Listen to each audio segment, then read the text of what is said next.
Pride and Prejudice by Jane Austen. Chapter 2. Mr. Bennet was among the earliest of those who waited on Mr. Bingley. He had always intended to visit him, though to the last always assuring his wife that he should not go. Until the evening after the visit was paid, she had no knowledge of it. It was then disclosed in the following manner. Observing his second daughter employed in trimming a hat, he suddenly addressed her with, "I hope Mr. Bingley will like you, Lizzie." "We are not in a way to know what Mr. Bingley likes," said her mother resentfully, "since we are not to visit."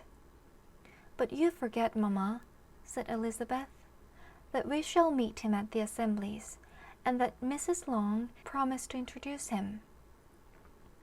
"I do not believe Mrs. Long will do any such thing. She has two nieces of her own. She is a selfish, hypocritical woman, and I have no opinion of her." "No more have I," said Mr. Bennet, "and I am glad to find that you do not depend on her serving you." Mrs. Bennet deigned not to make any reply, but unable to contain herself, began scolding one of her daughters. "Don't keep coughing so, Kitty, for heaven's sake. Have a little compassion on my nerves. You tear them to pieces." "Kitty has no discretion in her coughs," said her father. "She times them ill." "I do not cough for my own amusement," replied Kitty fretfully. "When is the next ball to be, Lizzie?" "Tomorrow fortnight." "So it is," cried her mother. "And Mrs. Long does not come back till the day before, so it will be impossible for her to introduce him, for she will not know him herself." "Then, my dear, you may have the advantage of your friend, and introduce Mr. Bingley to her." "Impossible, Mr. Bennet, impossible. When I am not acquainted with him myself, how can you be so teasing?" "I honour your circumspection. A fortnight's acquaintance is certainly very little. One cannot know what a man really is by the end of a fortnight. But if we do not venture, somebody else will, and after all, Mrs. Long and her nieces must stand their chance, and therefore, as you will think it an act of kindness, if you decline the office, I will take it on myself."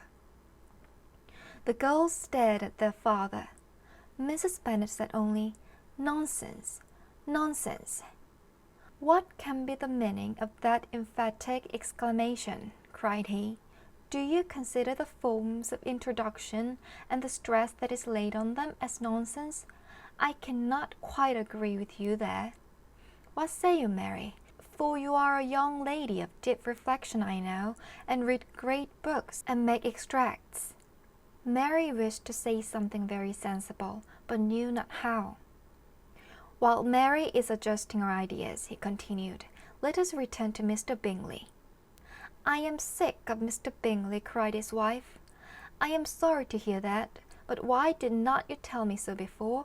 If I had known as much this morning, I certainly would not have called on him.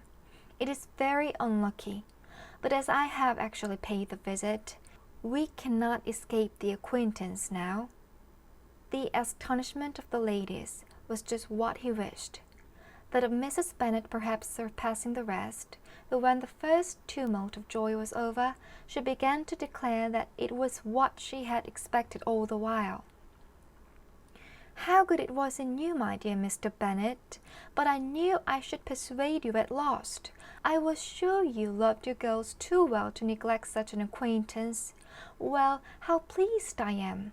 And it is such a good joke too, that you should have gone this morning, and never said a word about it till now.